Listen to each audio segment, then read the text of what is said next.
Penataan bangunan pertokoan di kawasan Simpang Caritas Palembang, tepatnya di Jalan Jenderal Sudirman hingga Tengkuruk Permai, yang dilakukan oleh Pemkot Palembang mulai dilakukan. Kegiatan pengecatan perdana pertokoan ditandai dengan Pemkot Palembang melakukan pengecatan 2 toko dan pemasangan papan nama neon box. Dari 40 toko yang ada di Kecamatan Bukit dan 324 toko di Kecamatan Ilir Timur 1 di kawasan Jalan Jenderal Sudirman.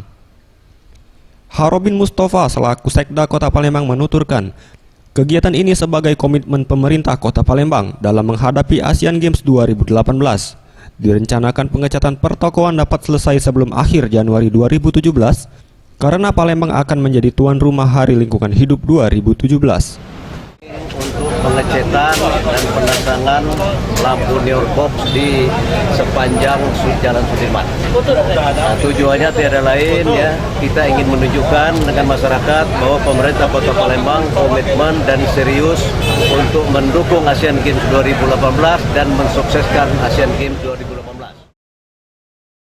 Lili selaku Ketua RT 16 dan pemilik toko yang ada di kawasan Jenderal Sudirman berharap warga atau pemilik toko yang ada di lingkungan yang telah ditentukan pemerintah Kota Palembang dapat mengikuti sesuai arahan dari Pemkot.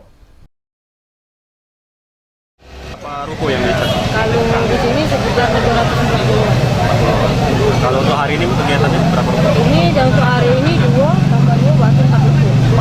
2 ruko untuk pengecetan, 2 ruko lagi untuk pemasangan lampu neon. Jadi sebagai warga kita senang, Mbak? Alhamdulillah. Anugerah Sandi Pratama, Maulana Yusuf, Sriwijaya TV.